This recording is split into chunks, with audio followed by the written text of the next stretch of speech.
네, 오늘 저는 거룩하신 하나님 예수 그리스도의 이스라엘에 대한 심판과 구원이라는 제목으로 말씀을 선포하겠습니다. 우리 지난주에는 이스라엘에 대해서 좀 더 깊이 봤습니다. 그래서 못 들은 분들이 계시기 때문에 조금 더 보충 설명을 해드리자면, 이사야서는 66장으로 되어 있는데, 이 이사야서 66장은 성경 전체 66권과 동일하게 구성이 되어 있습니다. 그래서 전반부 39장이죠. 네, 전반부 39장은 구약 성경에 해당되고, 후반부 27장은 신약 성경에 해당되는 구성으로 되어 있습니다. 그래서 이사야서 우리는 지난주까지 1장에서 5장까지는 무엇으로 봤죠? 1장에서 5장을 모세 오경, 모세의 5가지 창세기, 출애굽기, 레위기, 신명기, 민수기, 신명기죠. 그래서 이 모세 오경 안에서 이사야서 1장에서 5장까지의 말씀을 봤습니다. 그리고 이제 오늘은 이사야서 6장을 통해서 우리는 거룩하신 하나님, 그 하나님의 아들 예수 그리스도께서 이 땅에 오시는 재림의 그 시간에 대해서 우리 또 한번 깊이 살펴보기 원합니다. 이사야서는 예수님께서 오시기 무려 700년 정도 전에 쓰여진 말씀이에요. 근데 예수님께서 오시기 700년이면 지금부터 몇 년 전이죠? 2718년 이상 그 전에 쓰여진 말씀인데, 지금 이사야서 6장에서 말씀하고 있는 건 지금 무엇을 말씀하고 있냐면, 앞으로 이스라엘, 지금 저기 중동 땅에 있는 이스라엘 있죠? 이 이스라엘에 대한 완전한 회복과 완전한 구원이 예수 그리스도의 재림 때 이루어질 거라고 하는 재림에 대한 이야기를 지금 하고 있는 겁니다. 그러니까 이사야서 6장은 지금 철저하게 이스라엘 사람들에게 중심을 대서, 이스라엘을 중심으로 해서 예수께서 이 땅에 오셨을 때, 다시 오시기 전에 어떤 일들이 일어날 것이며, 예수님이 오시기 전에 환란기 동안에 어떤 일들이 일어날 것에 대한 것을 간략하게 지금 말씀하고 계세요. 그러니까 여기는 지금 땅에 대한 이야기입니다. 그래서 이사야서 6장은 우리 모세오경 다음에 어떤 책이 있죠? 모세오경 다음에 여호수아가 있죠. 여호수아기는 다른 게 아니고 땅에 대한 이야기입니다. 이 땅을 정복하고 하나님께서 약속하신 그 언약의 땅에 들어가서 어떻게 하나님께서 원하신 하나님의 왕국을 세우는 이야기가 이사야서의 이야기입니다. 그런데 그게 여호수아의 이야기입니다. 그런데 오늘 이사야서 6장은 뭐냐면, 그 하나님의 왕국이 임하시기 전에 일어난 일들에 대한 이야기를 하는 거예요. 그러니까 이사야서 6장도 철저하게 여호수아기와 마찬가지로 지금 이스라엘의 저 땅의 실제적인 회복과 구원에 대한 이야기를 하고 있는 겁니다. 근데 많은 사람들이, 지난주에도 제가 말씀드렸지만, 이스라엘에 대해서 전혀 관심이 없어요. 특히 예수 그리스도를 믿는다는 분들도 이스라엘에 대해서 전혀 관심이 없습니다. 왜 그럴까요? 이것은 이스라엘에 대한 이야기를 우리는 그동안 우리 성도들의 삶에 대해서 적용하는 거에 많이 익숙해져 있어서 그래요. 근데 실질적으로 성경에서는 뭐냐면, 바로 이 이스라엘 땅의 회복과 구원에 대한 거를 이야기합니다. 그거를 위해서 어떻게 하신다고 하나님께서 전 우주를, 이 모든 지구에 있는 모든 나라들을 다 같이 움직이시는 거예요. 우리가 지금 인터넷이 발달되면서 어떻게 되죠? 지금 중동에서 일어나는 일, 미국에서 일어나는 일을 하루에 바로 잠깐 1초 만에 그 일을 다 알게 됩니다. 그러면서 뭘 느낍니까? 이 전체 우주, 이 지구라는 이 나라에 있는 모든 것을 움직이시는, 그거를 경영하시는 하나님의 힘을 느낄 수가 있어요. 그러니까 이제는 뭐예요? 글로벌화라고 그러잖아요. 그러니까 전 세계가 지금 이미 우리의 삶 속에 들어와 있습니다. 그런데 이 전 세계가 무엇을 중심으로 돌아가고 있는가를 봤을 때는 이스라엘을 중심으로 돌아가고 있는 걸 우리는 볼 수가 있어요. 트럼프 대통령이 괜히 이스라엘의 수도가 예루살렘이다라고 선포하는 게 아니야. 이게 뭐냐면, 예수 그리스도의 그 재림의 때에 있어야 될 단계로 가고 있는 거예요. 그래서 요한계시록에 있는 모든 내용들 중에 이제 예수 그리스도의 재림에 대한 부분들이 이제 어떻게 하나씩 성취해 가고 있는 게 지금 오늘의 이 시대입니다. 그렇기 때문에 우리 특별히 성도님들은 이 이스라엘을 하나님께서 어떻게 다루시는지를 잘 봐야 됩니다. 그래서 오늘 이 이사야서 6장 말씀을 통해서 이 이사야서 6장은요, 한번 큰 그림을 보여주는 거예요. 한번 큰 그림을 보여주고, 그 다음에 이제 뒤로 갈수록 어떤 이야기들이 나오냐면, 이제 앞으로 이슬람 국가들이 어떻게 패망하고, 이슬람 국가들이 패망하면서 어떻게 적그리스도가 등장하고, 이러한 얘기들이 나와 있는 겁니다. 그래서 이사야서 6장에서는 예수 그리스도의 재림에 대한 큰 그림을 여러분들이 보신다고 생각하면 됩니다. 자, 우리 한번 1절 한번 다시 읽어보겠습니다. 1절에 한번 함께 읽겠습니다. 시작. 우시야 왕이 죽던 해에 또한 내가 보니 주께서 높이 들린 왕좌에 앉으셨는데 그분의 옷자락은 성전에 가득하고. 네, 지금 여기서 대언자 이사야가 누구를 보았다고요? 여기서 성전에, 그렇죠? 높이 들린 왕좌에 앉으신 그분의 옷자락은 성전에 가득했다 하는데 이분이 누구십니까? 이분이 바로 주 하나님이신데요. 이거를 이제 요한복음에 여러분들은 아직 안 찾으셔도 됩니다. 요한복음 12장에 가면 이렇게 말씀하고 있어요. 찾으실 분들은 찾으셔도 좋습니다. 요한복음 12장 37절 41절에 보면 이렇게 말씀합니다. 네, 요한복음 12장 41절을 제가 한번 읽겠습니다. 40절부터 그분께서 그들의 눈을 멀게 하시고 그들의 마음을 강팍하게 하셨으니 이것은 그들이 눈으로 보고 마음으로 깨달아 회심하여 내게 고침을 받지 못하게 하려 함이라 하였더라. 이것들은 이사야가 그분의 영광을 보고 그분에 대해 말하였을 때에 이른 것이니라 말씀하시죠. 이것이 무엇이냐면 바로 이 38절에 있는 대언자 이사야의 말씀이 성취되게 하려 함이라 하는 말씀의 연장선상입니다. 그러니까 지금 여기에서 보면 37장에 12장 요한복음 12장 37절에서 41절까지의 말씀이 뭐냐면 이사야가 누구를 보았다고요? 바로 우리 주 예수 그리스도를 보았다고 하는 것을 지금 요한이 성령으로 감동을 받아서 지금 그 이야기를 하고 있는 겁니다. 그러니까 지금 1절에 나와 있는 이사야가 지금 누구를 보았냐면 바로 주 예수 그리스도를 보는 거예요. 그분이 어디에 있다고요? 하나님의 보좌에 앉아 계시다는 겁니다. 그러니까 우리는 삼위일체 하나님에 대해서 우리는 이제 분명하게 개념을 갖고 계셔야 되는데 세 분 하나님께서 어떻게 하나의 인격체로서 동일하게 동등한 위치에서 사역하고 계시는 세 분이지만 한 분인 바로 삼위일체 하나님을 우리는 믿고 있죠. 그런데 여기에 보면 바로 그 삼위일체 하나님 중에 바로 동등하게 성자 하나님 예수 그리스도와 그다음에 성부 하나님 우리 하나님 아버지에 대한 동등시되어 있는 것을 우리는 볼 수가 있습니다. 그러니까 이사야서는 지금 누구를 보고 있냐면 우리 주 예수 그리스도를 보고 있는 거예요. 그 예수님께서 어디에? 보좌에 앉아 있는데요. 예수님이 보좌에 앉아 있는 내용이 어디에 나와 있냐면 계시록 4장에 나와 있습니다. 제가 계시록 4장 찾으실 수 있는 분들은 찾으시고요. 요한계시록 4장 우리 1절부터 2절까지만 보겠습니다. 요한계시록 4장 1절부터 2절까지 말씀입니다.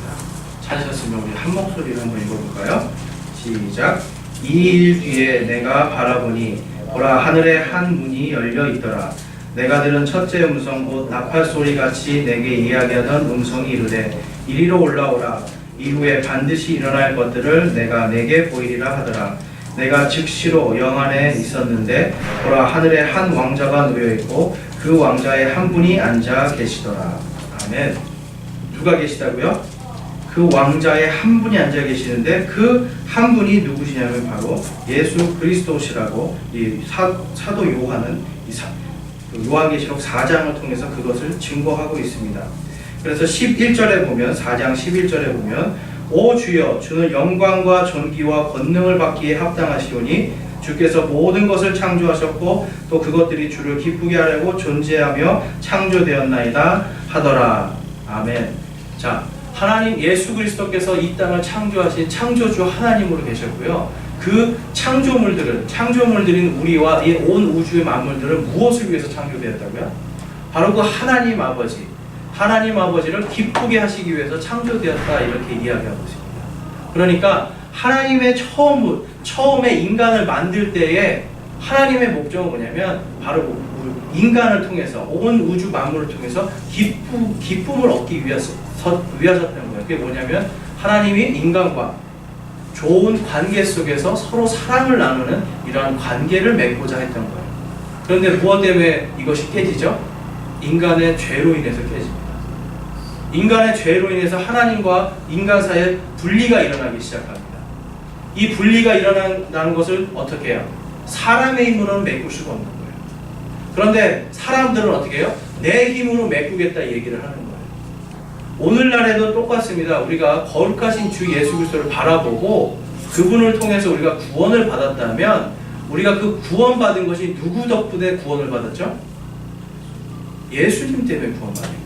예수님의 성경에서 뭐라고 말씀하십니까? 예수님의 그 보혈의 피로 우리가 죄를 씻김 받고 예수님의 부활하심으로 우리가 의롭게 여김을 받았다 이렇게 이야기합니다. 그러니까 예수님이 없이는 구원받을 수 있는 길이 없는 거예요. 그런데 사람들은 어떻게 합니까? 계속 예수님 외에 다른 걸로 구원을 받으려고 애를 쓰는 거예요. 그것이 첫 번째는 종교이고요. 그 다음에는 바울이 이야기하는 다른 복음이라는 것입니다.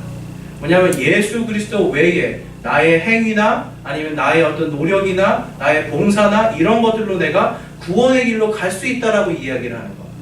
이것이 바로 다른 복음이고 바로 종교라는 겁니다. 그런데 우리나라에도 예전에는 전부 다 그렇게 우리나라를 어떻게 믿었어요? 오직 예수 그리스도로 구원받습니다라고 배웠어요. 그렇게 다져진 나라였어요. 우리나라가 믿음이. 근데 요즘에는 어떻게 되죠? 제가 깜짝 놀랄 때가 많아요. 11조 안 하면 천국 갈 줄 알아? 이런 얘기해요. 너희가 하나님 돈 떼어먹고 천국 갈 줄 알아? 이런 얘기해요.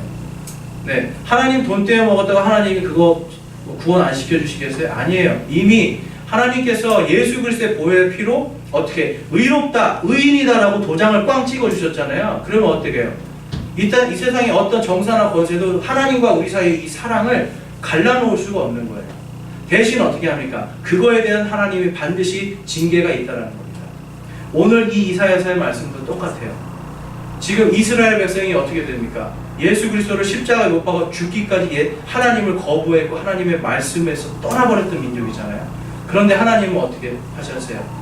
이 이스라엘에게 어떻게 하면 너희는 나의 택한 백성이라고 선택된 백성이라고 말씀하셨고 이스라엘을 무엇으로? 거룩한 구별된 백성으로 어떻게 내가 너희를 꽝 도장 찍어 놓으신 거예요.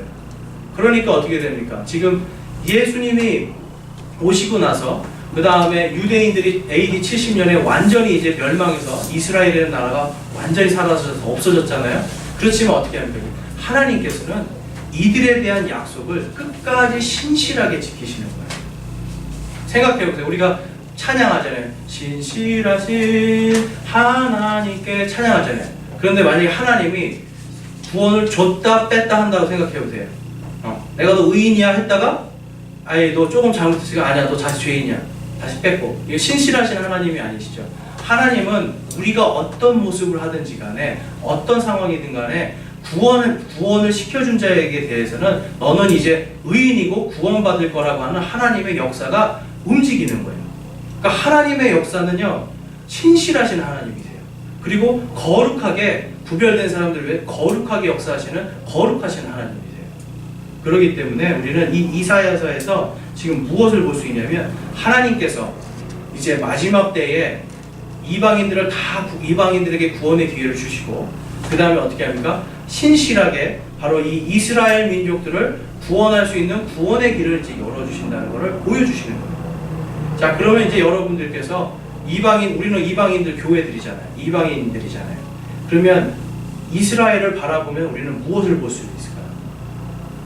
바로 마지막 때에 하나님의 역사를 이 경륜이라고 하거든요. 하나님께서 이 온 지구를 모든 나라들을 움직이시는 이 하나님의 경륜을 볼 수가 있는 거예요.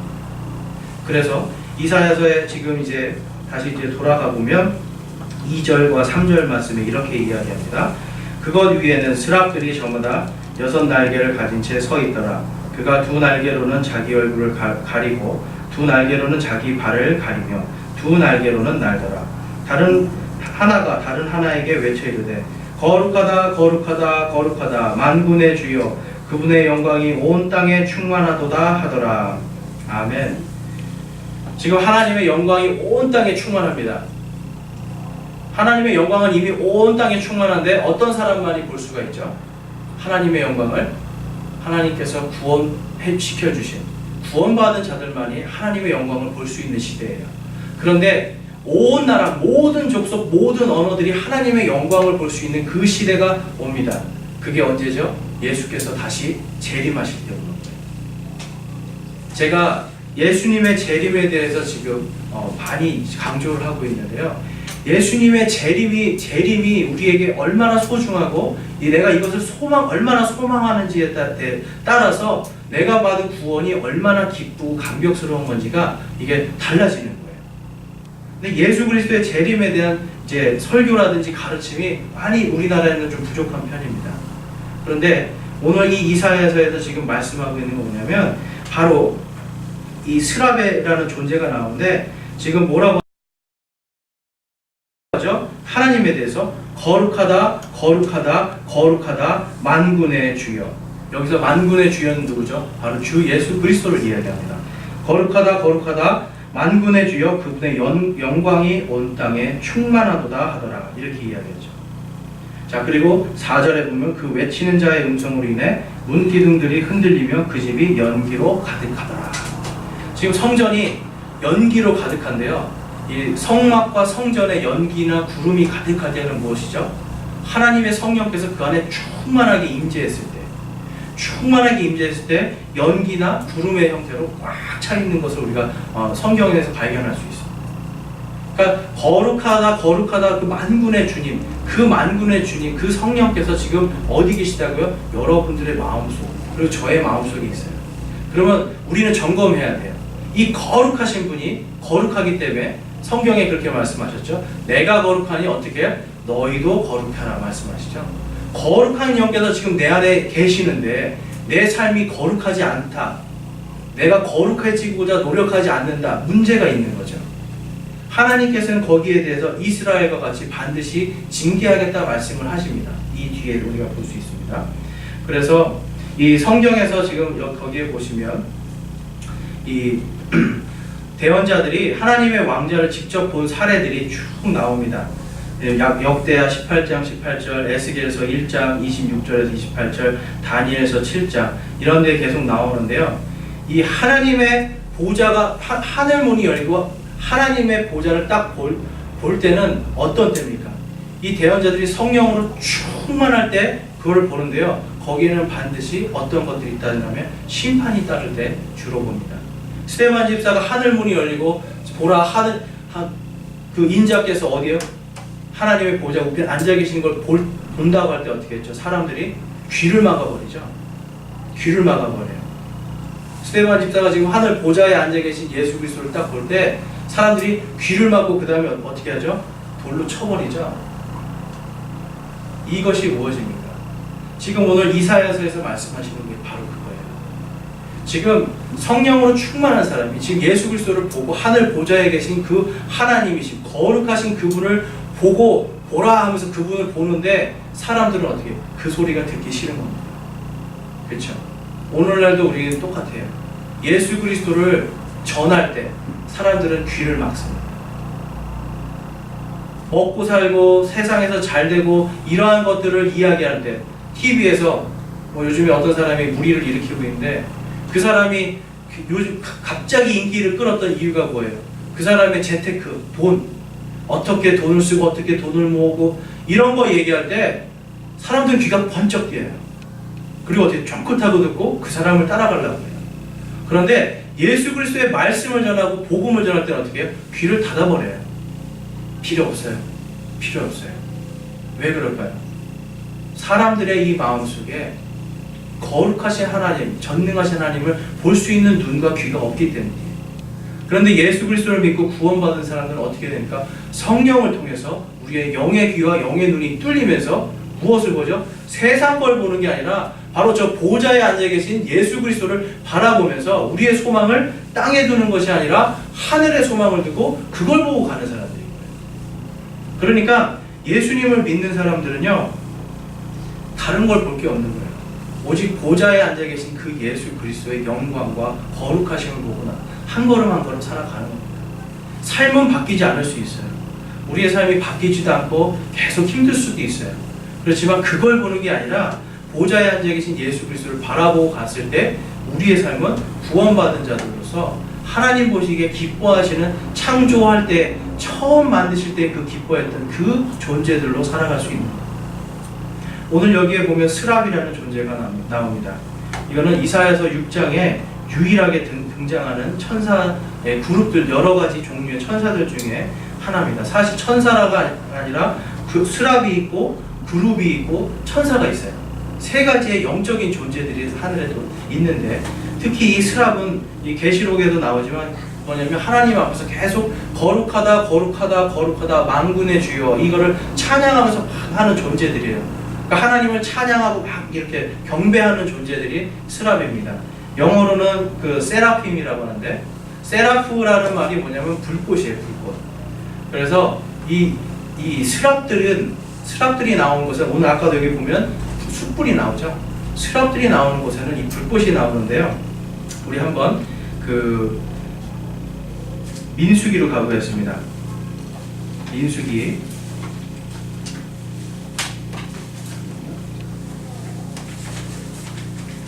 제가 지금 여기 적진 않았는데.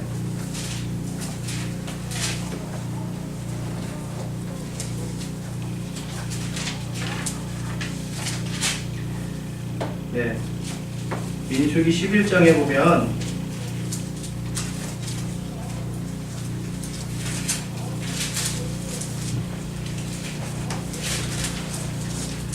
민수기 11장에 보면 이제 이 하나님께서, 죄송합니다. 제가 지금 장수를 못 찾는데요. 네, 그냥 하겠습니다.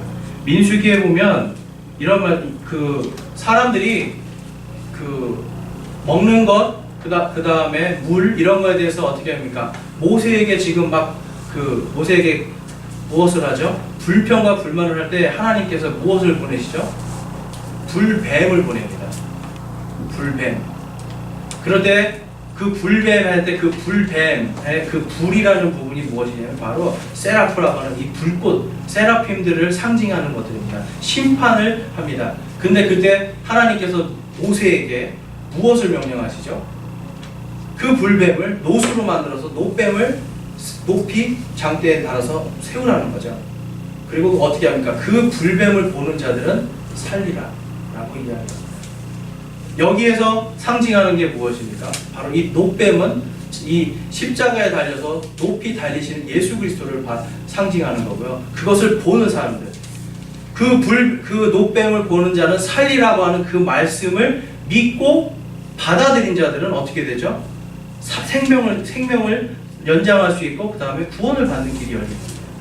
그래서 성경에서 보면 이 세라핌이라는 것들이 불의 현현으로 나올 때가 굉장히 많이 있습니다. 여러분들께서 그래서 나중에 민수기를 같은 데 이렇게 보셔서 불뱀 그리고 노뱀 이런 거 보실 때는 하나님의 심판과 그 다음에 장대에 달려서 높은 이 나무에 달려서 우리를 위해서 돌아가신 예수 그리스도를 생각하면서 그 말씀이 의미하는 걸 우리가 깊이 묵상하면 더 좋을 것 같습니다. 그래서 하늘의 영적인 존재들 중에서는 또 그룹이라는 존재가 있죠. 이 그룹 중에서 아주 유명한 그룹이 있습니다. 이런 무슨 음악하는 그룹이 아니고요. 네, 이 그룹이라고 하는 영적인 존재들 속에 아주 유명한 그룹이 하나 있는데 그게 바로 무엇이냐면 루시퍼입니다. 자, 루시퍼라는 이름 들어보셨나요? 네, 우리나라의 유명한 그 아이돌 그룹이 루시퍼라고 하는 노래를 불러서 아주 그냥 사탄을 있는 그대로 경배하는 노래를 만들었죠. 네, 근데 이 루시퍼가 어디에 나오죠? 우리 루시퍼에 대해서 한번 보겠습니다. 이사야서 14장입니다. 다시 이사야서 14장으로 가시면 이사야서 14장에 보면 12절에 이렇게 말씀하고 있습니다. 이사야서 14장 12절입니다. 오 아침의 아들 루시퍼야, 내가 어찌 하늘에서 떨어졌는가? 민족들을 약하게 만드는 자야, 내가 어찌 끊어져 땅으로 떨어졌는가? 내가 내 마음속으로 이르기를 내가 하늘로 올라가 내가 하나님의 별들 위로 내 왕자를 높이리라. 또 내가 북쪽의 옆면들에 있는 회중의 산 위에 앉으리라. 그러니까 뭐냐면 자기가 지극히 높으신 그 하나님의 보좌 그 위로 가서 앉겠다고 이 루시퍼가 이야기하는 거예요. 근데 많은 이제 요즘에 최근 나오는 이 번역본들이 원래 그리스어 원어에서 루시퍼라는 이름을 정확하게 쓰고 있는데 많은 번역본들이 이것을 무엇으로 바꿨죠? 계명성으로 바꿨습니다. 그래서 미국에서는 어떻게 된 거예요? 이 계명성으로 바꾼 이제 NIV나 이런 데 다 모닝스타라고 하거든요. 이 모닝스타가 계시록에 가면 예수님의 샛별 모닝스타라고 나와요. 그래서 그 두 개의 구절 때문에 사탄교가 생깁니다. 그래서 예수님이 사탄이라는 거예요.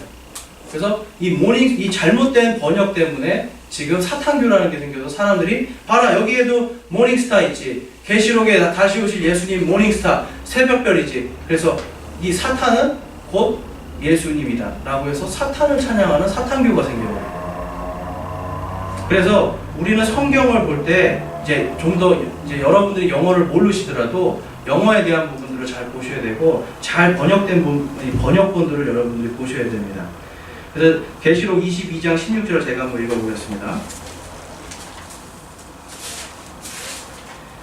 계시록 22장 16절이 이게 이렇게 나와 있습니다. 나 예수는 내 천사를 보내어 교회들 안에서 이것들을 너희에게 증언하게 하였노라. 나는 다윗의 뿌리요 후손이요 빛나는 새벽별이라 하시더라. 이야기하고 있습니다. 이 빛나는 새벽별이 무엇이냐면 금성, 이 계명성이라고 하는 이 계명성이라는 뜻입니다. 그래서 여러분들이 이제 성경을 읽으실 때에 이 계명성이라고 만약에 개역 한글을 쓰실 때 계명성이라는 것이 나오면 아 이건 루시퍼구나 이렇게 생각하시고 사탄의 이름이 그러면 뭐라고요? 루시퍼라고 알고 계시면 됩니다. 그래서 이 루시퍼라는 이름을 모르니까 어떻게 돼요? 수많은 기독교 청년들이 그 샤인이라고 하는 그 그룹이 부르는 루시퍼라는 노래에 열광을 하는 거예요. 네. 사탄은요 마지막 때에 자기의 이름을 싹 감추고 어떻게 합니까? 광명의 천사로 나타난다고 하죠. 좋은 것, 아름다운 것으로 나타나요. 실질적으로 보면 여기에 이 성경에서도 뭐라고 하죠? 이 루시퍼가 아름다운 하나님의 이 영적인 존재라고 표현을 합니다. 그렇기 때문에 우리는 이 루시퍼에 대해서 좀 더 알 필요가 있습니다. 에스겔서 28장으로 한번 가보겠습니다. 에스겔서입니다. 에스겔서는 그 이사에서 좀 더 뒤로 가시면 예레미야 애가가 있고요. 그 다음에 에스겔서가 있습니다. 그래서 에스겔서 28장 11절에서 19절 한번 보겠습니다.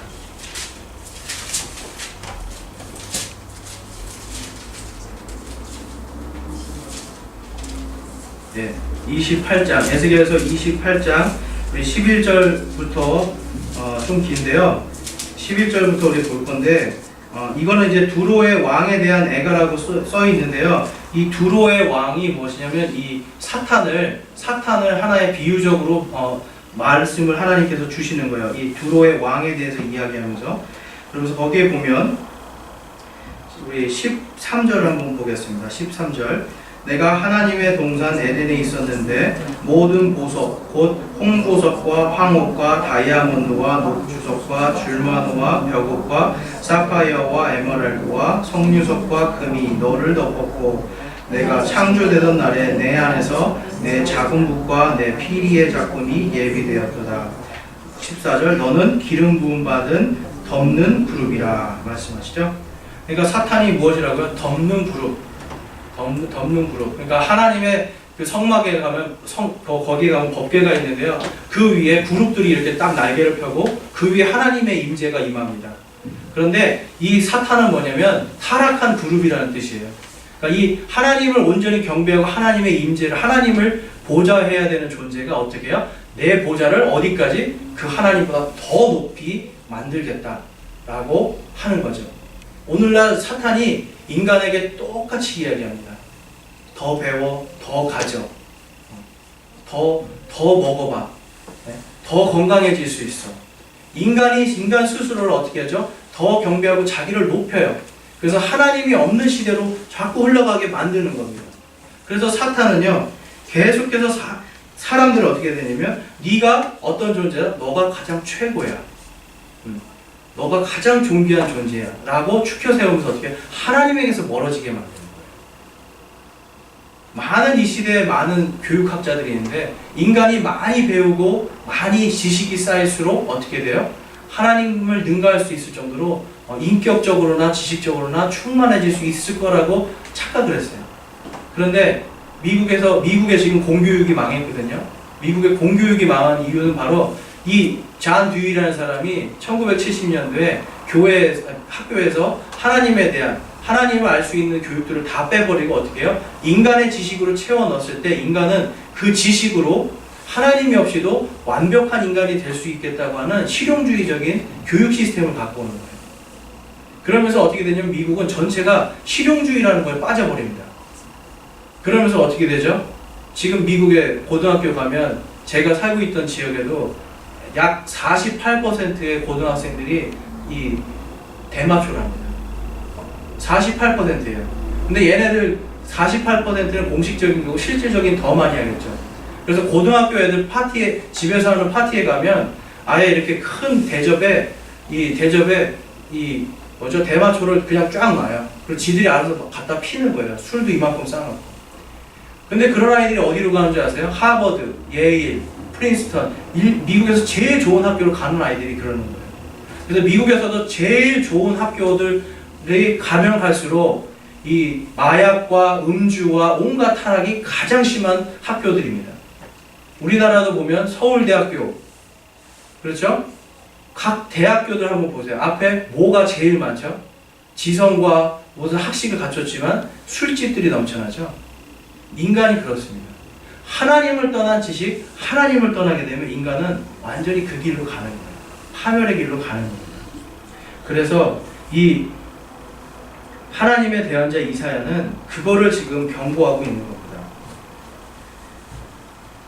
그래서 이 7절, 이제 7절, 6절에서부터 이제 8절까지는 무슨 말씀이냐면 이제 이사야가 지금 하나님을 봤잖아요. 근데 당시의 사람들은 뭐냐면 하나님을 보면 죽는다라는 생각을 가진 거예요.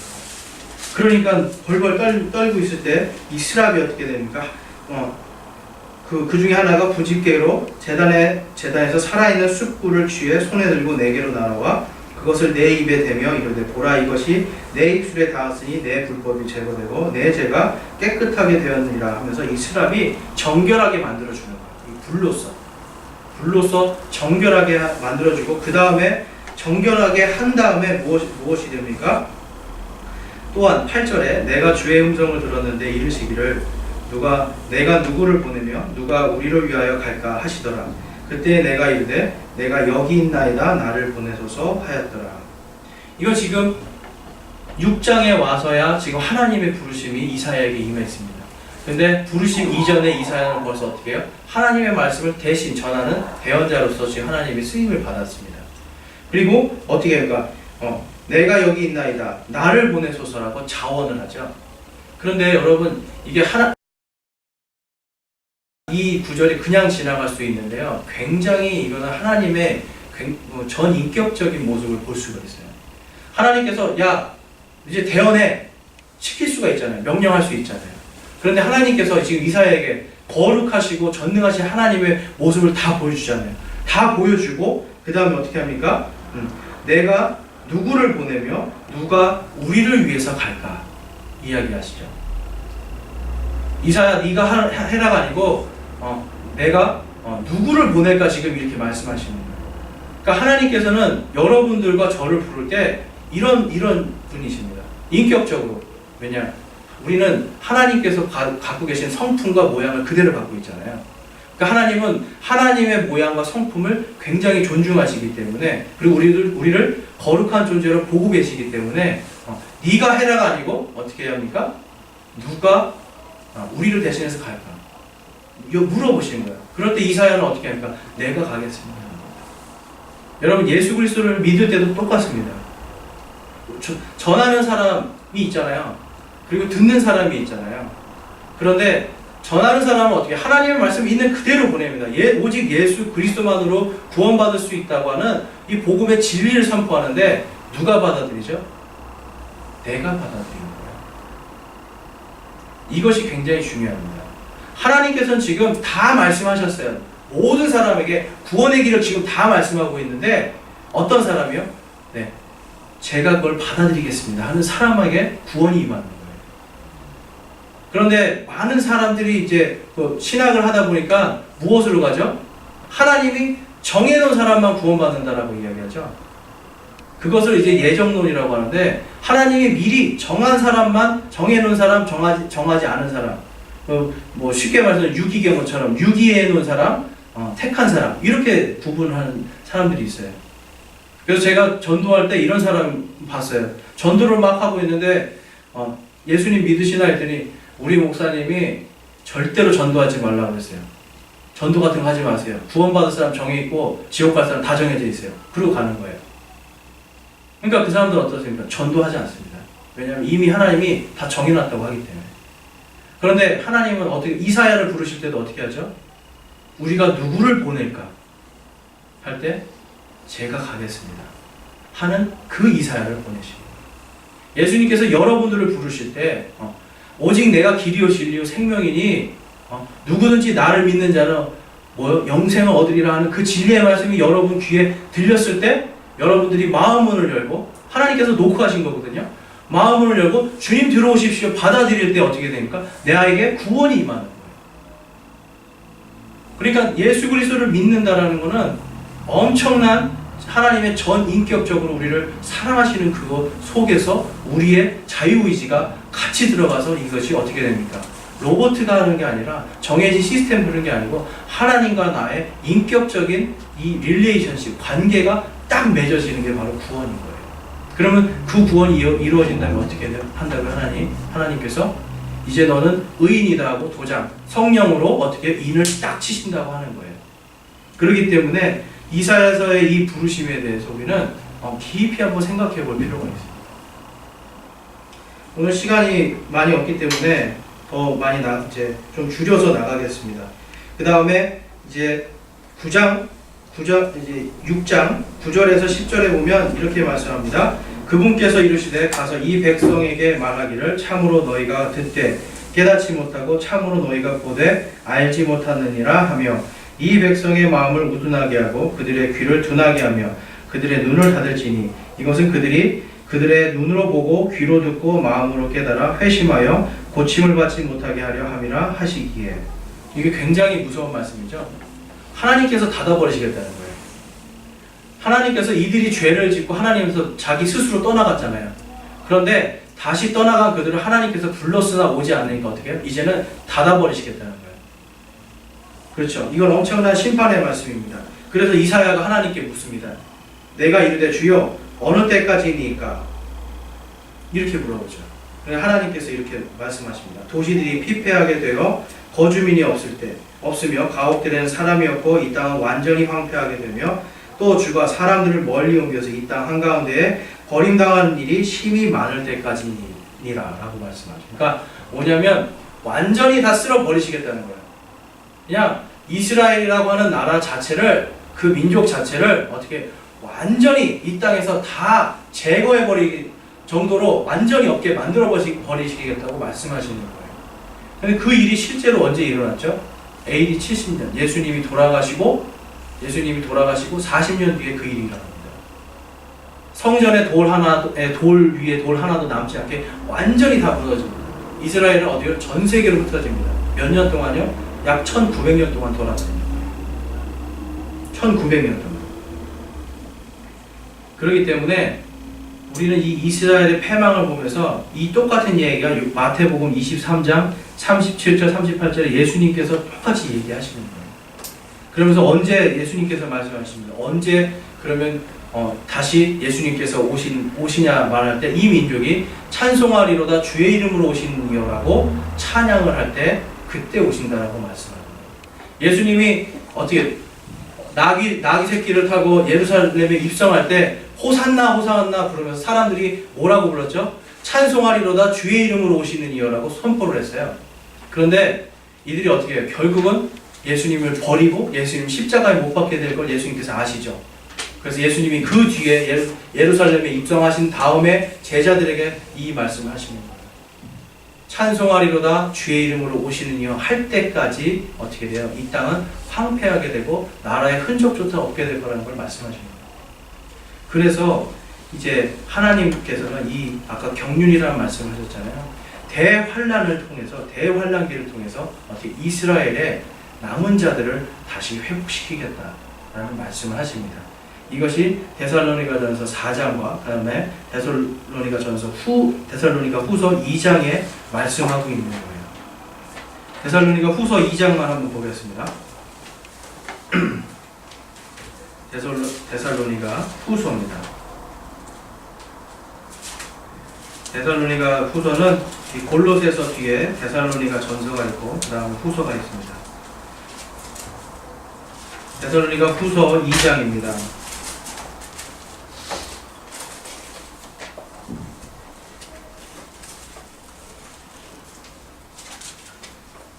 자, 이 예수 그리스도의 재림의 상황에 대해서 이게 말씀하고 있습니다. 우리 1절부터 3절까지 한번 쭉 읽어보겠습니다. 데살로니가 후서 2장 1절부터 3절까지입니다. 시작. 형제들아, 우리 주 예수 그리스도의 오심과 우리가 그분께로 함께 모이는 것으로 말미암아 이제 우리가 너희에게 간청하노니 너희는 영으로나 말로나 혹은 우리에게서 왔다는 편지로나 그리스도의 날이 가까이 이르렀다 해서 쉽게 마음이 흔들리거나 불안해하지 말라. 아무도 어떤 방법으로든 너희를 속이지 못하게 하라. 먼저 떨어져 나가는 일이 일어나고 저 죄의 사람 곧 멸망의 아들이 드러나지 아니하면 그날이 이르지 아니하리라.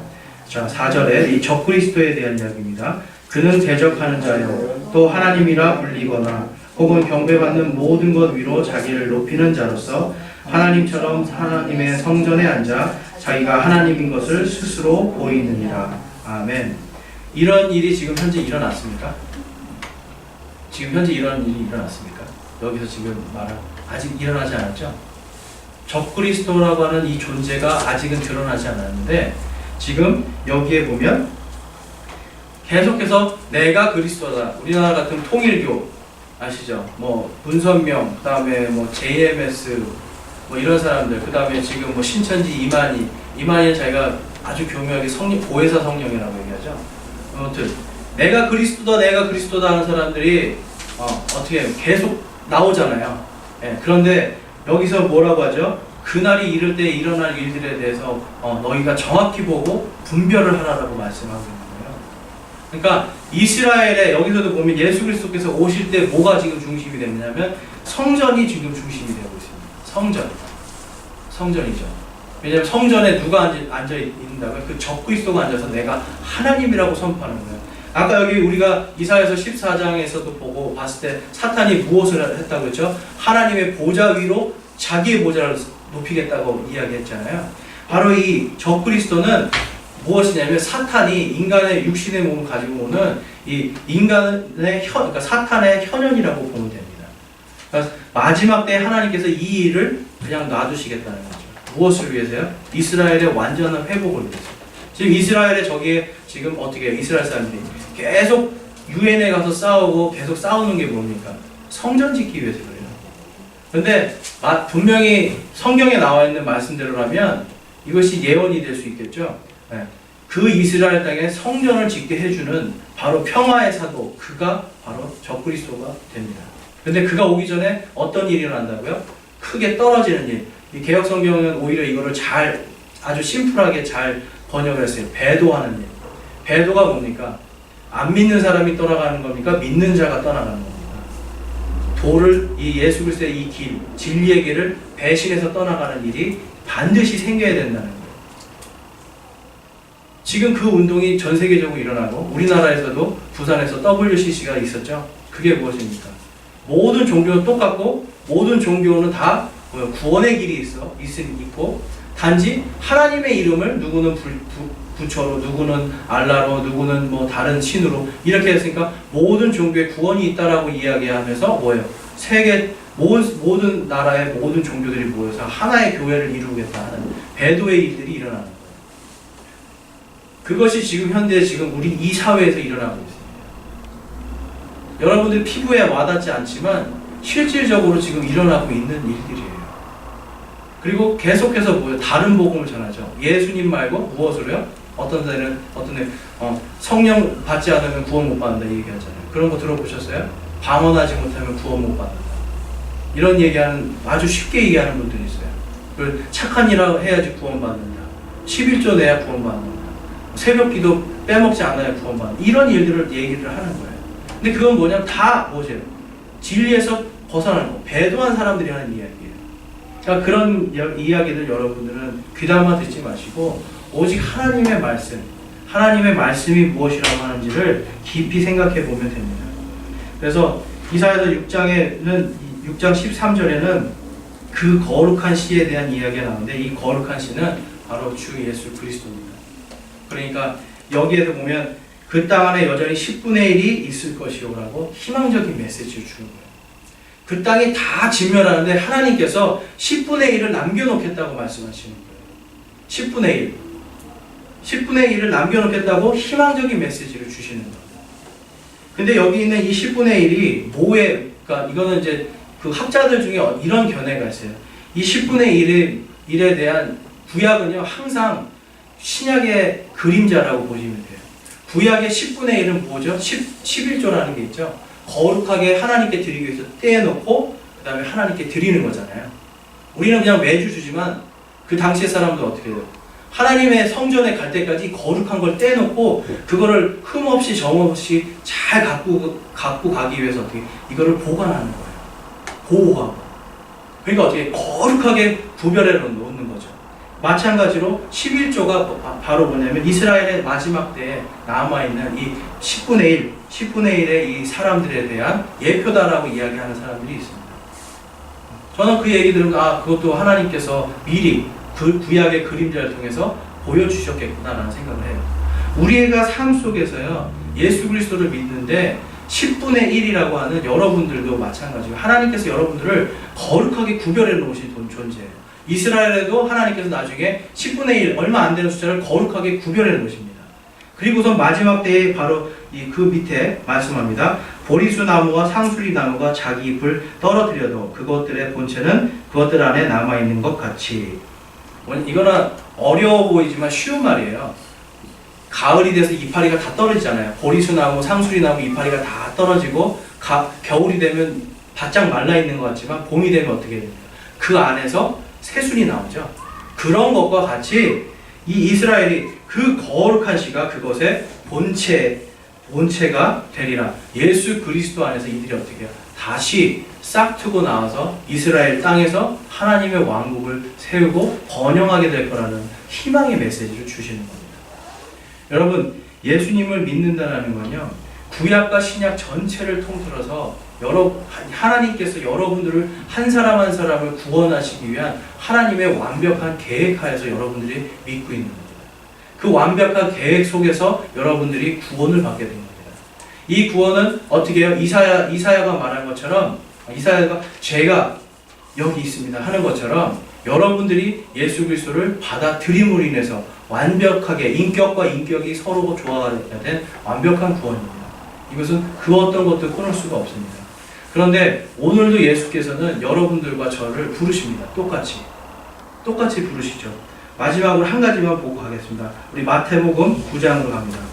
조금 길어져서 죄송합니다. 마태복음 9장입니다. 9장 36절부터 38절 말씀 우리 큰 소리로 한 목소리로 읽겠습니다. 마태복음 9장 36에서 38절입니다. 시작. 그러나 그분께서 무리들을 보시고 그들을 불쌍히 여기는 마음을 가지셨으니 이는 그들이 목자 없는 양같이 지치고 널리 흩어졌기 때문이라. 이에 그분께서 자기 제자들에게 이르시되 진실로 수확할 것은 많되 일꾼들이 적으니 그러므로 너희는 수확하시는 주께 기도하여 그분께서 그분의 수확밭에 일꾼들을 보내실 것을 청하라. 하나님께서는 오늘도 우리에게 똑같이 말씀하십니다. 내가 누구를 보내며 누가 우리를 위하여 갈까? 여러분, 받은 구원이 기쁘고 감격스럽습니까? 이 받은 구원이 얼마나 위대한 거라는 걸 오늘 알게 되셨습니까? 그렇다면 여러분, 오늘 하나님의 구원의 초청에 응답하시고 하나님께서 여러분들에게 누구를 보낼까 할 때 주님, 제가 여기 있습니다. 저를 보내주십시오라고 주님 앞에 여러분 자원하는 마음을 갖기 원합니다. 그래서 특별히 거룩한 손을 드는 남자들이 나와 있죠. 남자들이 거룩한 손을 들고 기도하기 원하노라. 이 거룩한 손은 왜 듭니까? 주님 제가 여기 있습니다. 주님 제가 가겠습니다. 주님 제가 하겠습니다. 하는 자원하는 그 손들을 말씀하는 거예요. 거룩한 손을 들고 주님 앞에 기도하는 우리 모두가 되기를 주님의 이름으로 축원합니다. 아멘. 우리 이 시간